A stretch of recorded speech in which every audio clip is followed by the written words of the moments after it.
Picture this, it's 1942. In a dimly lit office at the Office of Strategic Services headquarters in Washington, D.C., a man in a nondescript suit removes a peculiar-looking pistol from a felt-lined case. Across the Atlantic in occupied France, a resistance fighter silently approaches a Nazi checkpoint, a similar weapon concealed beneath his coat, its integrated suppressor making it nearly 6 inches longer than a standard pistol. And in the Pacific Theater, an American operative slips through the jungle undergrowth, approaching a Japanese command post, relying on this same weapon that will make little more noise than the snapping of a twig when fired. These weapons defined covert operations during World War II and beyond. They were everywhere that shadows concealed deadly intent, from London safe houses to Berlin back alleys, from resistance fighters to intelligence operatives. The high-standard HDM was the icon of clandestine warfare, silent, lethal, precise. Yet, if you look at modern suppressed weapons today, you'll notice something strange. The HDM has almost completely vanished, replaced by modular systems with detachable suppressors. So, what happened? Why did special operators abandon a weapon that dominated covert operations for decades? And what does that evolution say about how modern silent warfare itself has changed?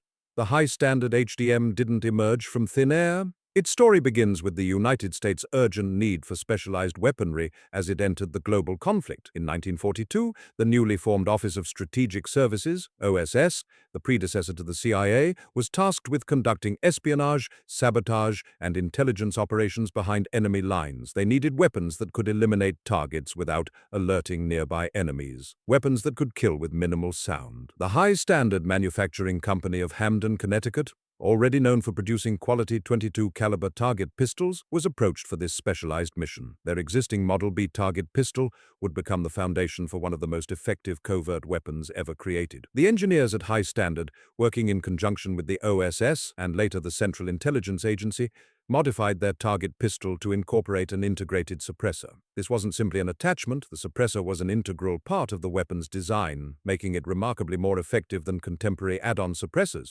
The result was designated the HDM, High Standard D-Series Military. What made the HDM truly revolutionary was its extraordinary quietness. When firing standard velocity .22 long rifle ammunition, the primary noise came not from the muzzle blast, but from the mechanical action of the slide, a mere clicking sound easily masked by ambient noise. To understand the significance, consider that most silencers don't actually silence. They merely reduce the sound to varying degrees. The HDM, however, achieved near-silent operation that was practically undetectable beyond a few feet, registering at around 120 decibels compared to the 160-plus decibels of an unsuppressed pistol. This wasn't just a marginal improvement, it was a quantum leap in covert killing capability. The integral suppressor used a series of baffles and chambers to slow and cool the expanding gases from the fired cartridge.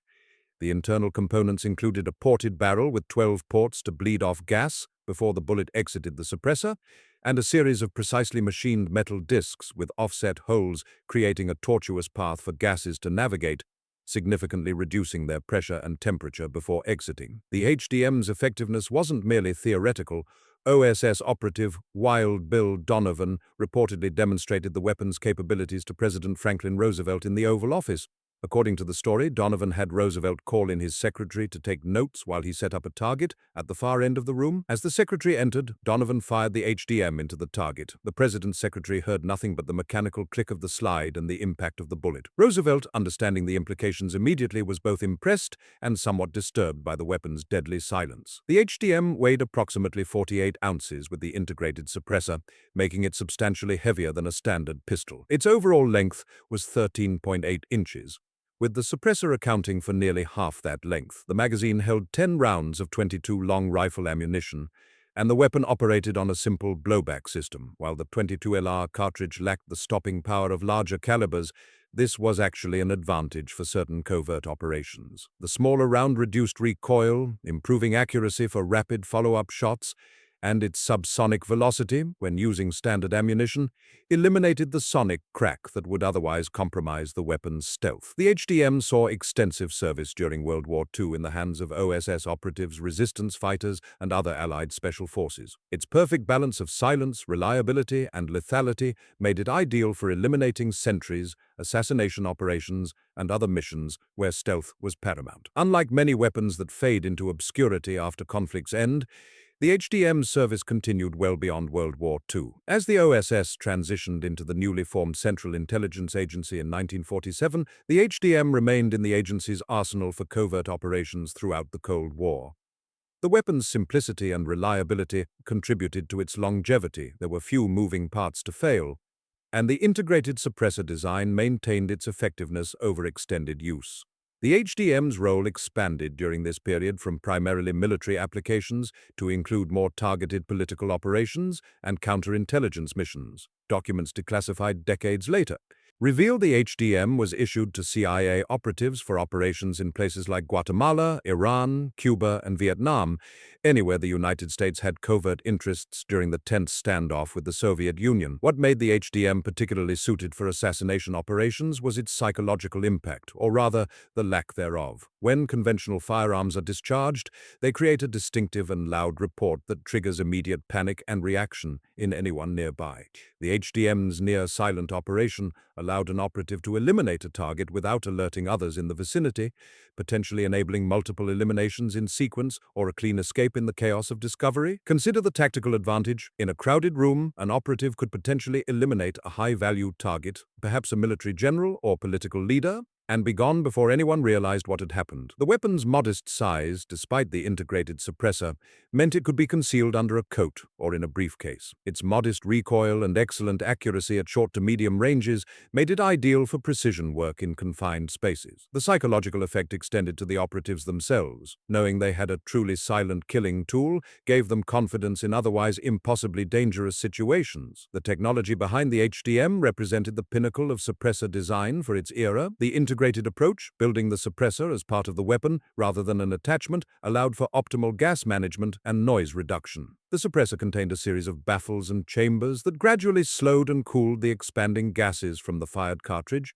The internal design included a ported barrel with holes drilled at precise angles and locations to bleed off propellant gases before the bullet exited the suppressor. These gases would enter expansion chambers where their pressure and temperature would drop significantly. The baffles, metal discs with offset holes, created a tortuous path for the gases, further reducing their energy before exiting. Additionally, the use of wipes, rubber or fiber discs with holes smaller than the bullet diameter that would seal temporarily after the bullet passed, further contained gases. Some models even included replaceable rubber or fiber wipes that would self-heal after being penetrated by bullets, maintaining effectiveness for multiple shots before requiring replacement. The HDM's performance in the field became legendary among those with clearance to know of its existence. One declassified account from occupied France tells of an OSS operative who eliminated 3 German officers in sequence at a restaurant without alerting other patrons. The officers simply slumped in their chairs one after another as the operative calmly stood, paid his bill, and walked out, the weapons report masked by the ambient noise of dining and conversation. Another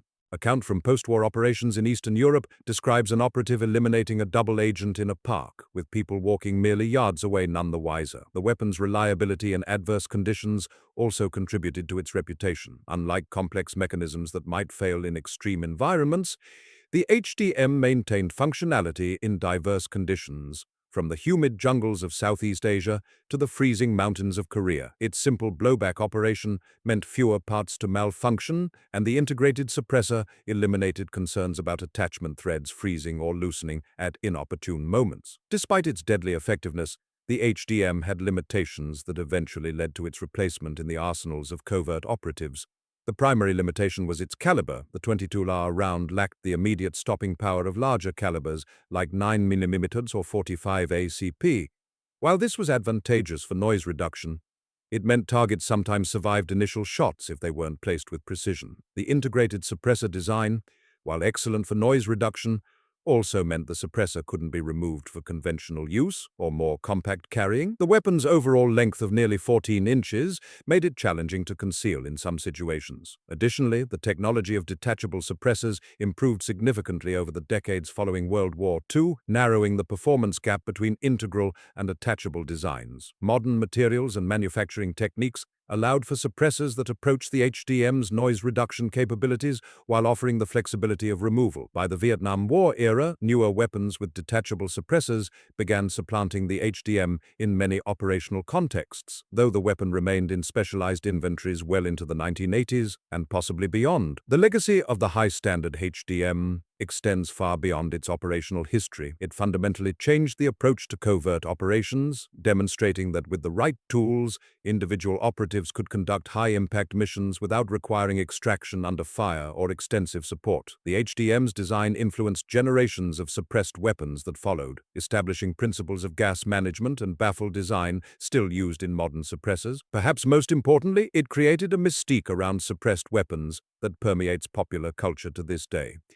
The notion of the silent assassin armed with an undetectable weapon became a staple of spy fiction, albeit often exaggerated beyond the HDM's actual capabilities. While modern special operations forces have largely moved to modular systems with detachable suppressors, the principles pioneered in the HDM continue to inform current designs. The weapon itself has become a coveted collector's item, with the few legally transferable examples commanding prices exceeding $20,000 when they rarely appear on the market. For many years, the HDM's specifications and operational history remained classified, with details emerging only through declassification of OSS and CIA documents decades after its operational use. The high-standard HDM represents a perfect marriage of purpose and design, a weapon created for a specific mission that executed that mission with unprecedented effectiveness. Its story is not just about technological innovation, but about how specialized tools enable specialized operations.